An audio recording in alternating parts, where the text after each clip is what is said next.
Hi, and welcome back to Football Made Simple.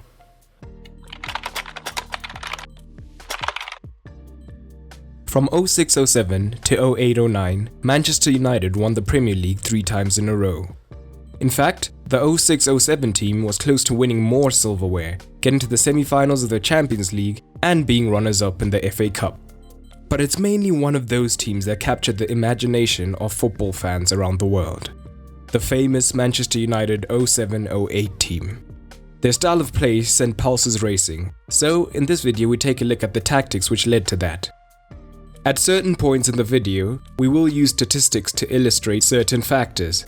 And the best place you can get stats for your favorite teams, leagues and players is our video sponsor OneFootball. It's a great app that you can get for free through the link in the description below to support the channel. Let's take a look at one of the obvious changes from the 06-07 team by looking at the major transfer changes. United lost Einze, Richardson and Piqué, while Solskjaer called time on his career. The major incomings for the team were Nani, Anderson, Hargreaves and none other than Carlos Tevez. United's attack during the 07-08 season was phenomenal and eye-catching, as they finished as the league's top scorers with 74 goals. So let's take a look at how they set up for the attack. Manchester United tended to line up in a hybrid 4-3-3, 4-4-2 formation, and their lethal attack was based on attacking quite vertically. Their defense was the platform for their attacking play. Of course, Edwin van der Sar was their first choice in goal, and their back four was consistent, with Evra, Wes Brown, Ferdinand and Vidic each featuring in at least 32 of the 38 league games. Ahead of them, the double pivot normally consisted of Carrick and Scholes, although when fit, Owen Hargreaves, in from Bayern Munich, could come in, and on rare occasions, they could play in a midfield 3. This was also Giggs' last season, playing predominantly on the left wing, before subsequently being moved into central midfield. The rest of the slots were filled by the famous front 3. When United had the ball deep, their fullbacks would move slightly higher, but weren't overly attacking in the first phase. They looked to filter the ball to Rio Ferdinand. Although Vidic was competent on the ball, Rio was clearly the more composed on the ball and had the greater passing range. Often, if needed, he could go long if there was space behind the opposition's backline. However, the threat of United's attack meant that teams often sat deep, giving him more time on the ball. In addition, sustained pressing was less common during this time period. In this season, Carrick functioned mainly as a screening midfielder and would recycle possession, moving the ball short and looking to shift the opposition to create more space in midfield through these simple maneuvers. From deep, when space was created, they would look to find Scholes and allow his technical ability to shine as the deep-lying playmaker. When the ball was deep, the front 3 could look to stretch the opposition's defense, freeing themselves up for Scholes to find them with a quick switch using his passing range. At the same time, one of the forwards could drop deeper, opening up space for a teammate to run into, and Scholes could look to release them. But when moving higher up the pitch, things become more interesting.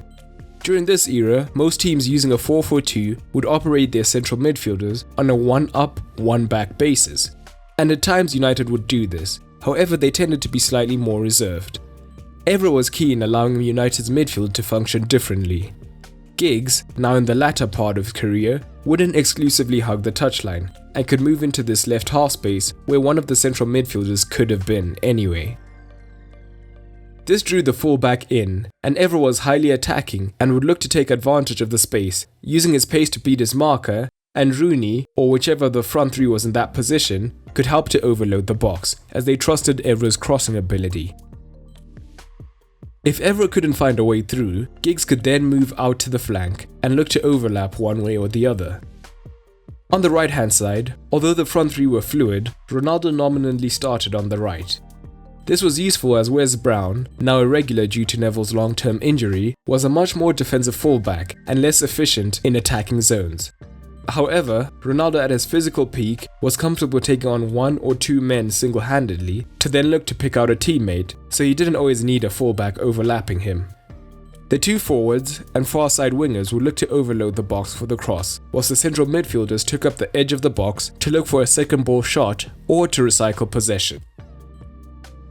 In fact, against weaker opposition, Ferguson granted his front 3 almost complete freedom of movement to look to find space where they could be most effective. This was a common theme of his reign, with Ferguson trusting his players' instincts, whilst his assistant, Carlos Queiroz, dealt with the tactical intricacies. At times, Nani, in his first season with the club, would start in place of Giggs, giving the team even more width and creating more space central for the front three to exploit, and adding another goal threat. Anderson could also come into central midfield when Ferguson needed a more attacking midfield. But this United team were most dangerous in attacking transition, where they could combine Scholes' passing range with the pace of Rooney, Tevez and Ronaldo, looking to exploit the space behind the opposition's defences. If you want a dedicated look at Rooney, Tevez and Ronaldo and what made them so tactically brilliant, that video will be linked at the end of this video. But against stronger opposition, the attacking tactics would be altered slightly.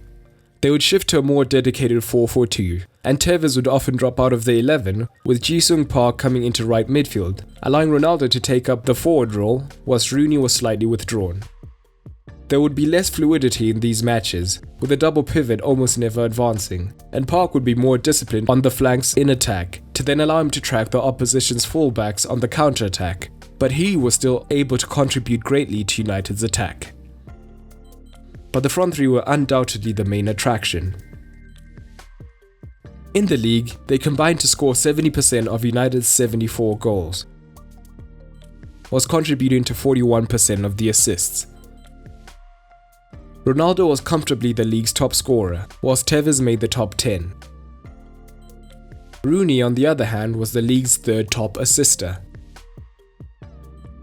In the Champions League, they combined to score 80% of their 20 goals, but only contributed to 20% of the assists. Ronaldo also finished as the Champions League's top scorer. But the defense was just as crucial to their success. When transitioning from attacking, it was clear that Ronaldo had an extremely low work rate, whilst Tevez and Rooney were the opposite.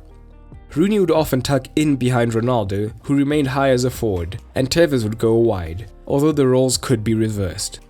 This would mean that when they wanted to counter-attack, Ronaldo's pace could still be well utilised, and on the break, they could quickly become a front three again. But when in a set defensive shape, they operated in a 4-4-2, with one of Tevez or Rooney joining Ronaldo high. They didn't press high though, as allowing the opposition onto them created more space for them to exploit on the counter-attack. In Europe, Park out wide gave them even more defensive solidity, and in the Champions League final, Hargreaves played in this role to further this. The central midfielders dropped even deeper, but one of the biggest weapons was the continuity of the back four. By starting them together consistently, they developed partnerships. Ferdinand and Vidic knew that when one of them went deep with the attacker, the other had to drop deeper, whilst Brown could then shift more centrally to reduce the space.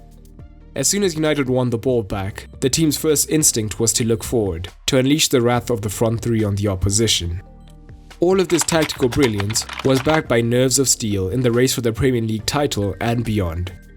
After a draw on Matchday 35, United found themselves just 3 points ahead of Chelsea, with the showdown at the bridge looming. On Matchday 36, an 84th minute Ballack penalty saw Chelsea move level on points with United. With 2 games to go, any mistake would effectively give the title away. Both teams won comfortably on the penultimate day, and it was all to play for on the final day of the season. Chelsea needed to match or better United's result on the final day, but could only draw with Bolton Wanderers, and United showed steel to go along with their silk, dispatching Wigan and bringing home yet another league title. They showed the same steady nerves throughout an 80-minute battle against Barcelona, which was decided by a single moment from Paul Scholes. They held their nerve in a shaky penalty shootout to bring home the Champions League. The 07-08 side had written their names in history, and the folklore around them continued to build. I hope you enjoyed this look back at this great side. What else about this side stood out to you? Drop it down in the comments below. This was the first video in the Classic Teams series, and I hope that you enjoyed it. Any other great sides you want to look back on? Drop it down in the comments below as well. But that's all for today, and remember, keep it simple.